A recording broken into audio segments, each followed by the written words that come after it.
Today, we're stepping back in time to dig into one of the most debated and, honestly, misunderstood leadership decisions in all of history. We've got a legendary general, a man who never lost a battle, and a caliph whose choice has been puzzled over for centuries. This is the story of the Sword of Allah and the man who decided to sheath him. So first, let's just get a sense of the man at the center of this storm, Khalid ibn al-Waleed. We're not just talking about a successful commander. We're talking about an undefeated one, a military genius. His name alone basically meant victory was coming. That title, Sword of Allah, that wasn't just some cool nickname. It was a testament to his incredible, unstoppable force on the battlefield. And that right there is the million-dollar question. It's the historical puzzle we're here to solve. Why on earth would Caliph Umar ibn al-Khattab take a man like this, a living legend, and remove him from command? To get to the real answer, you have to cut through centuries of myths, rumors, and straight-up fabricated reports to find what actually happened. And here's the thing. The real story, as the sources laid out, wasn't just a single event. It actually happened in two completely separate stages. Each one was driven by a totally different but equally powerful reason. Okay, so this first dismissal, it wasn't born out of some personal drama, anger, or mistrust. Nope, this was a fundamental clash of leadership philosophies. You had two incredible men with two very different ideas about the right way to run a state. And you can see that clash of styles laid out perfectly here. Under the first caliph, Abu Bakr, guys like Khalid had almost total autonomy. The rule was pretty simple: be just, win your battles, and run your area as you see fit. But Umar, he had a completely different philosophy. He believed the caliph was directly responsible for every single thing a governor did. He wanted total oversight, centralized command, the whole shebang. And Khalid, being a man of action who was used to having freedom on the front lines, he made his position crystal clear even before Omar was in charge. When Omar first suggested this new policy to Abu Bakr, this was Khalid's blunt reply. He was a field commander, not someone who was going to be micromanaged. So, and this is the crucial point, when Umar became the caliph, he did exactly what he said he would. He put his system into place. Khalid's dismissal was just an inevitable consequence of that. It wasn't personal, it was policy. You could think of it like a new CEO coming in and completely restructuring the company. Some roles are just going to change. All right, so let's move on to the second dismissal, because this is where the story shifts from a debate about policy to something much, much deeper. This was a profound test of principle. So, the event that kicked it all off seems, at first glance, like it's about money. Khalid gives a really generous gift to a poet who praised him. Umar, who was an absolute stickler for accountability, immediately launches an investigation. But here's the key finding. Khalid was totally innocent.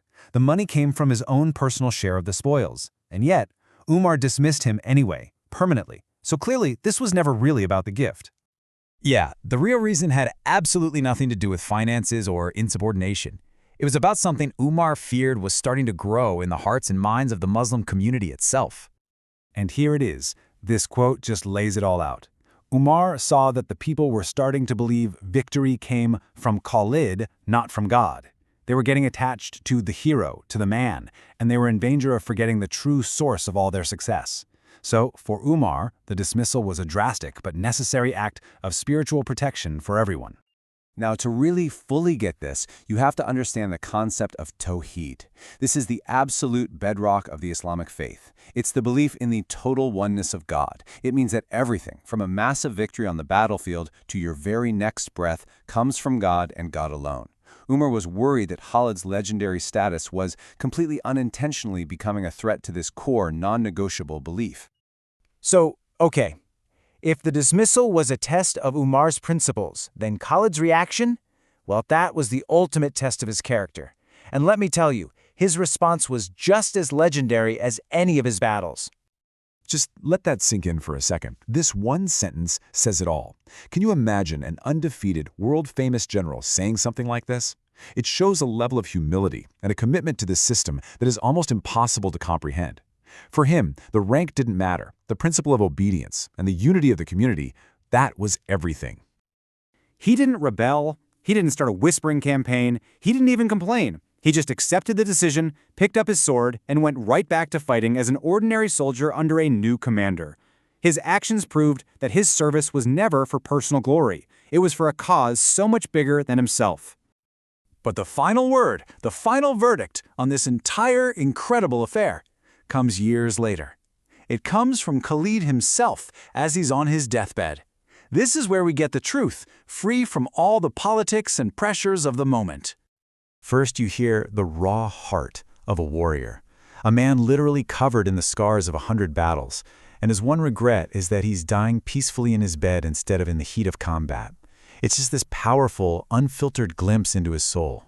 And then he gives his final judgment on Umar. He admits it. He says, yeah, I was upset with him at the time, but with the clarity that only comes at the end of a long life, he understood. He confirmed that Umar's actions, as difficult as they were driven by just one thing, a sincere desire to please God. He finally saw the principle behind the policy. So what do we take away from all this? I mean, this incredible story, it's really a masterclass in leadership, in faith, and in what it truly means to serve a cause that's bigger than your own ego. You see, both of these men just lived and breathed these timeless principles. For Umar, authority wasn't a prize. It was a heavy, sacred trust from God. For Khalid, his humility showed that the unity of the community was worth more than any personal rank. And for both of them, sincerity meant putting the preservation of the faith above any and all worldly concerns. And ultimately, the story of Umar and Khalid really forces us to ask a huge question. What defines a true legacy? Is it the long list of victories and worldly accomplishments? Or is it the righteous principles you're willing to stand for, even when it requires making the most difficult and often misunderstood choices of your life?